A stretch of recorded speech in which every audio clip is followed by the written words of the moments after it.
Several small protests were held across Nashville this morning over the controversy surrounding changes made at the post office before the 2020 presidential election. News Channel 5's Chris Davis takes us to one of those rallies in West Nashville.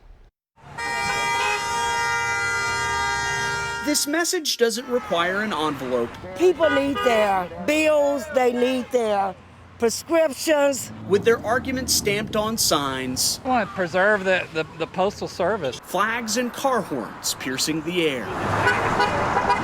Acknowledge that the Trump administration is trying to create an unfair election in the fall by stifling the post office. Controversy has erupted over the last few weeks when U.S. Postmaster Louis DeJoy started an overhaul of the mail system just months before a presidential election.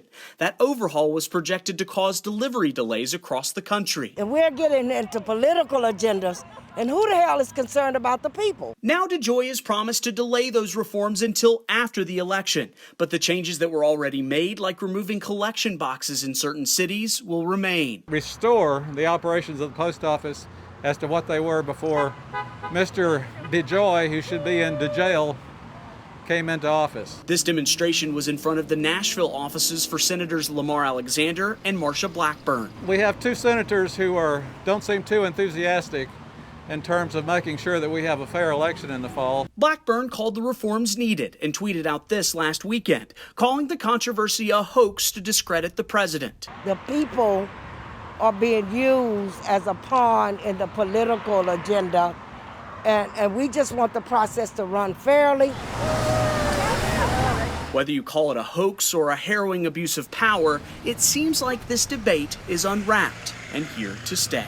This is what you see here now are people concerned with their government and how much of that government is about them. Rallies like these were held across Nashville and across the country to send a message to the Postal Service. Only time will tell if it is truly received. In Nashville, Chris Davis, News Channel 5. Chris, thank you. And while protesters took to the streets, the House of Representatives voted to give the Postal Service an additional $25 billion. The bill also calls for the reversal of recent operational changes that some say delayed mail delivery. Democrats say this is necessary to protect the November election.